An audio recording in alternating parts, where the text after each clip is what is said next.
was blood bonded to him or one of his lieutenants. He paused. Including your son. Anger, cold and hard, seeped through Matthias's bones. Bad enough William had rejected his birthright after he'd turned the boy vampire and groomed him for a future of wealth and power. Now he'd bonded himself to a rogue Irish peasant. Matthias shoved the photo of Murphy aside and froze when he saw the one underneath it. No mistaking this man. His size, scowl, and tattoos were distinctive, even though the photo had been shot from a distance. Mirren Kincaid has been dead for years. What does he have to do with this? He's alive. The Slayer's alive, and he's bonded to Aidan Murphy, too. There's at least 25 of them in that scathe, near as I can tell. Matthias fixed him with a glare, and Hobb talked faster. They're isolated in that little town. Everybody who lives there seems to be either a vampire bonded to Murphy or a human bonded to one of his vampires. At least 100 all told, maybe more. I couldn't get close enough for a count. Had to spread around a lot of money to find out this much. Matthias's mind raced through the ramifications. Shut up and let me think.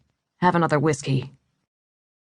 The sounds of a decanter being unstopped, ice clinking in a crystal glass, liquid pouring.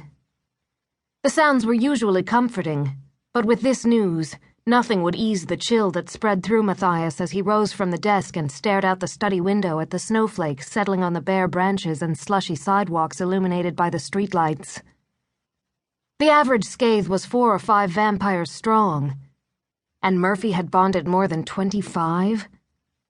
That wasn't a scathe. It was an army. With his son and the tribunal's most lethal enforcer paying fealty to him, Murphy could be powerful enough to defeat the tribunal if he wanted to. And if they had bonded humans with them.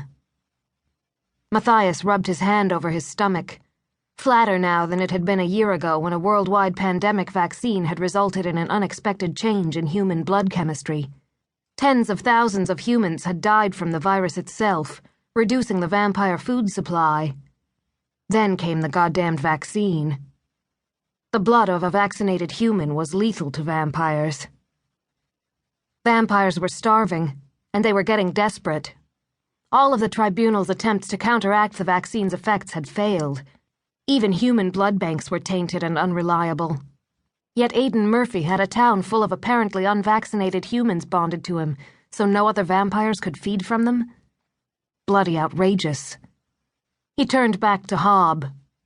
You think it's possible to infiltrate Murphy's scathe? Break it up from within?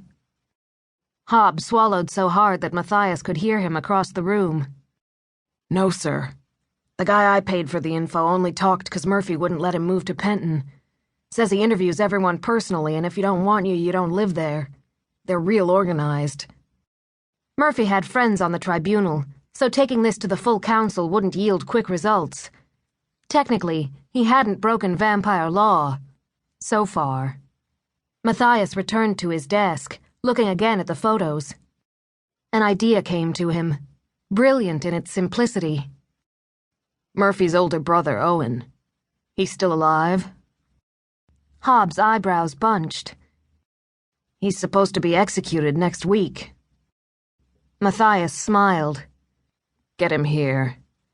I'm about to make Owen Murphy the offer of a lifetime. Chapter 1. Never tick off a starving vampire. Aidan Murphy guided his BMW along the dark as midnight country road with his left hand and shook the makeshift bandage, a bar napkin, off his right. The puncture wounds had healed.